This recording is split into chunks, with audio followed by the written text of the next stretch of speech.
Hello students, स्वागत है आपका अपने YouTube चैनल LM क्लासेस पर। और दोस्तों, मैं हूं LM अग्रवाल और आज हम स्टार्ट करेंगे कॉम्प्लीमेंट ऑफ सेट्स। पिछले वीडियो में मैंने आपको 4 ऑपरेशन में से 3 करा दिए थे, यूनियन, इंटरसेक्शन एंड डिफरेंस। और जिन्होंने वो वीडियो नहीं देखा हो उनके लिए आई बटन में मैंने लिंक दे दिया है, वो वहां से देख सकते हैं। तो चलिए स्टार्ट करते हैं कॉम्प्लीमेंट ऑफ सेट्स।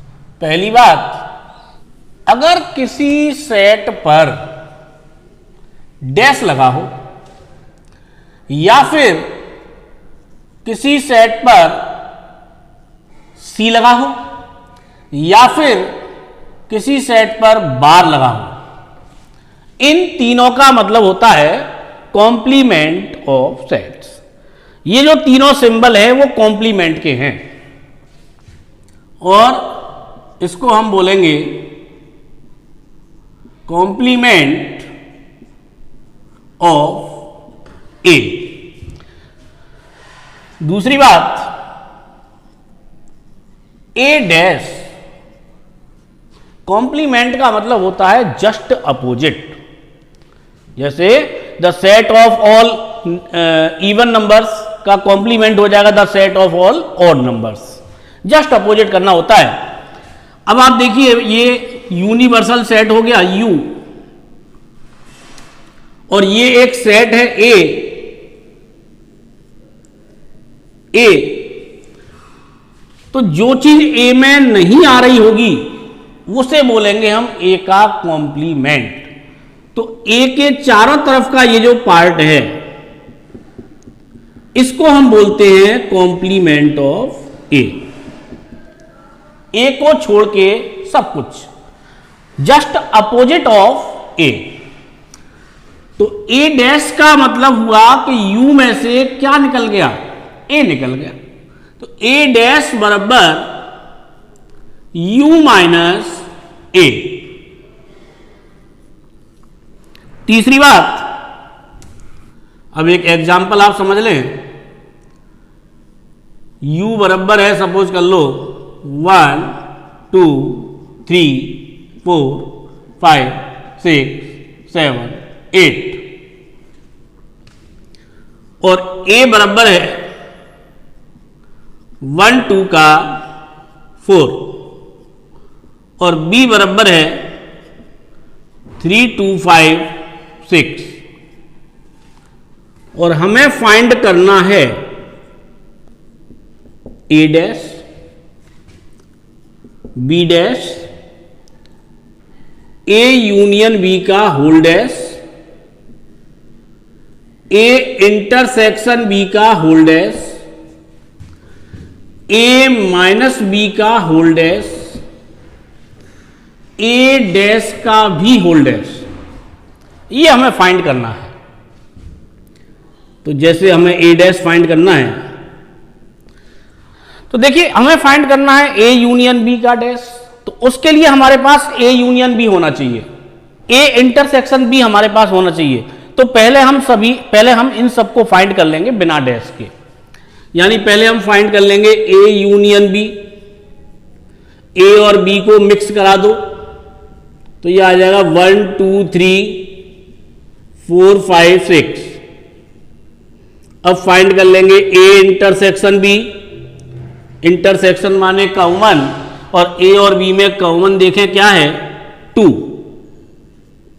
अब फाइंड करेंगे A minus B। A minus B का मतलब है कि A में से कॉमन वाले एलिमेंटों को निकाल दो। अब A के अंदर कॉमन वाला एलिमेंट है 2, तो A में से 2 निकल जाएगा तो A में बचेगा 1 4। अब इन्हें फाइंड करेंगे हम डैश को। अब हमें A डैश फाइंड करना था और A डैश का फॉर्मूला क्या है, U माइनस A। यानी जिस चीज का कॉम्प्लीमेंट फाइंड करना हो उस चीज को U में से माइनस कर दो। जिस सेट का कॉम्प्लीमेंट फाइंड करना है उस सेट को U में से माइनस कर दो। अब U ये रहा और U में से A माइनस करना है, यानी इसमें से इसे माइनस करना है। तो इसमें से ये तीनों निकल जाएंगे 1 2 और 4। 1 2 और 4 यहां से निकल जाएंगे तो क्या बचेगा U के अंदर 3 5 6 7 8। अब फाइंड करना है बी डैश, और बी डैश का मतलब हो गया u माइनस बी। u में से b माइनस करना है। u में से इनको निकाल देंगे 3 2 5 और 6 को, 3 2 5 और 6 निकल जाएगा तो यहां बचेगा 1 4 7 8। अब हमें फाइंड करना है a यूनियन b का whole dash. It means u minus a union b। अब u तो ये रहा और a यूनियन b ये रहा, तो इसमें से इन सबको हटा दो। इसमें से 1 2 3 4 5 6 निकल जाएगा तो यहां क्या क्या बचेगा 7 8। अब हमें फाइंड करना है a इंटरसेक्शन b का whole dash. It means u minus a intersection b। u में से इंटरसेक्शन है 2, तो u में से 2 निकाल देंगे तो u के अंदर बचेगा 1 3 4 5 6 7 8। Now we have to find a minus b का whole dash. It means u minus a minus b। अब u में से माइनस कर दो a माइनस b को, और a माइनस b है 1 4, तो u में से 1 और 4 निकल जाएगा। बाकी के u में क्या क्या बचेंगे 2 3 5 6 7 8। अब हमें फाइंड करना है a डैश का भी होल डैश, और अभी मैंने आपको समझाया था कि जिस चीज का कॉम्प्लीमेंट हमें फाइंड करना हो उस चीज को u में से माइनस कर देते हैं। तो यहां कॉम्प्लीमेंट हमें फाइंड करना है a डैश का, तो u में से माइनस कर देंगे a डैश को। अब u तो ये रहा और a डैश हमारे पास ये है, इसमें से इन सबको निकाल देंगे तो फिर u में क्या क्या बचेगा 1 2 का 4। और देखिए 1 2 का जो 4 है वो किसके इक्वल है a के इक्वल है, तो यहां हम लिख सकते हैं a। तो ये प्रॉपर्टी बन गई आपके लिए कि a डैश का भी अगर डैश करना हो तो फिर से क्या आ जाता है a आ जाता है। अब एक एग्जांपल सेट बिल्डर फॉर्म का भी समझ लें। a बराबर x such that x is an even number. अब इसका कॉम्प्लीमेंट हमें फाइंड करना है a डैश। कॉम्प्लीमेंट का मतलब जस्ट अपोजिट, जस्ट अपोजिट करना है इसका। इवन आ रहा है, इवन का जस्ट अपोजिट हो गया ऑड। तो यहां लिख देंगे x such that x is an odd number. Note लगा के भी कर सकते हैं x such that x is not an even number. एक एग्जांपल और देख लें, b बराबर x such that x plus 5 is greater than और इक्वल टू 6। अब इसका कॉम्प्लीमेंट फाइंड करना है तो भाई ग्रेटर देन का उल्टा हो जाएगा लेस देन, और हर चीज अपोजिट होनी है। यहां वो इक्वल का साइन लगा रहा है तो जब कॉम्प्लीमेंट करेंगे तो फिर इक्वल का साइन नहीं आएगा। तो ये हो जाएगा x plus 5 is less than 6। Equal अगर लगा हुआ है तो कॉम्प्लीमेंट करने पर इक्वल नहीं आएगा, और अगर इक्वल नहीं लगा हो तो कॉम्प्लीमेंट करने पर इक्वल साथ में आ जाएगा। और ग्रेटर देन का उल्टा हो गया लेस देन, और अगर लेस देन होता तो ग्रेटर देन। और समझ लें c बराबर x such that x plus 5 equal to 9। c dash बराबर x सच दैट, अब यहां कह रहा है इज इक्वल टू 9, तो हम बोल देंगे is not equal to 9। Just opposite करना होता है हमें। तो इस तरह से हम सेट बिल्डर फॉर्म का कॉम्प्लीमेंट कर सकते हैं। जस्ट अपोजिट करना है बस, केवल, और कुछ नहीं। नोट लगा के भी कर सकते हो, नेगेशन बना सकते हो, या फिर जैसे इवन का उल्टा ऑड होता है तो ये भी कर सकते हो। अगर रेशनल लिखा है तो उसका अपोजिट इरेशनल कर देंगे, या नोट भी लगा सकते हो। जैसे x such that x is a perfect square, तो इसका कॉम्प्लीमेंट हो गया x such that x is not a perfect square. चलिए आगे बढ़ते हैं। पांचवी बात,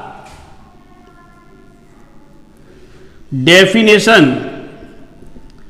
अब डेफिनेशन में समझ लें, ए ये रहा हमारे पास और ए डैश ये रहा। ए डैश में देखिए 3 आ रहा है, 5 आ रहा है, 6 आ रहा है, 7 आ रहा है, 8 आ रहा है। क्या इनमें से कोई सा ए में आ रहा है? नहीं आ रहा है। यही इसकी डेफिनेशन हो गई कि जो चीज ए डैश में आएगी वो ए में नहीं आएगी। यानी कि हम बोल सकते हैं कि x belongs to A dash implies that x does not belong to A. अगर x ए डैश में बिलोंग कर रहा है तो इसका मतलब है कि x ए में बिलोंग नहीं करेगा। छठवीं बात, वेन डायग्राम। अब वेन डायग्राम मैंने आपको अभी समझाया था।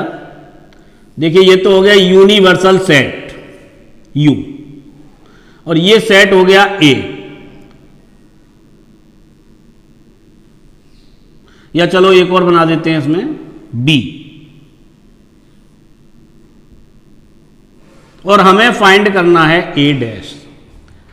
A डैश यानी U में से A को निकाल दो। U का मतलब रेक्टेंगल और A का मतलब ये वाला सर्कल। जब इस रेक्टेंगल में से ये सर्कल निकल जाएगा A वाला, तो इसके चारों तरफ का एरिया बचेगा।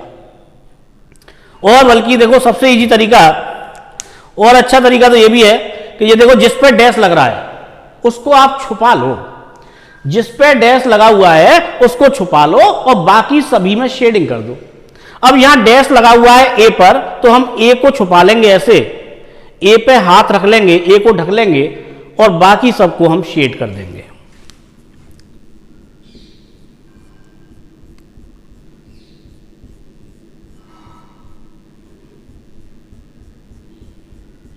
ये जो शेडेड पोर्शन है वो रिप्रेजेंट कर रहा है ए डैश को।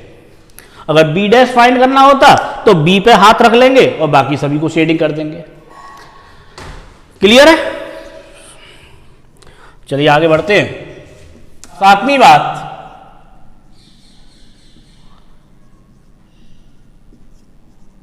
D मोर्गन्स law. अब डी मोर्गन अंकल ने क्या कहा था वो समझ लें। अगर मान लो ये लिखा है ए यूनियन बी का होल डैश, और हम चाह रहे हैं कि इस डैश को अंदर लगा दें दोनों पर इंडिविजुअल, तो जब ये डैश बाहर से अंदर जाता है तो फिर इसकी खुपड़ियां घूम जाती है। भाई ये यूनियन है तो ये इंटरसेक्शन हो जाएगा, और अगर इंटरसेक्शन होगा तो यूनियन हो जाएगा।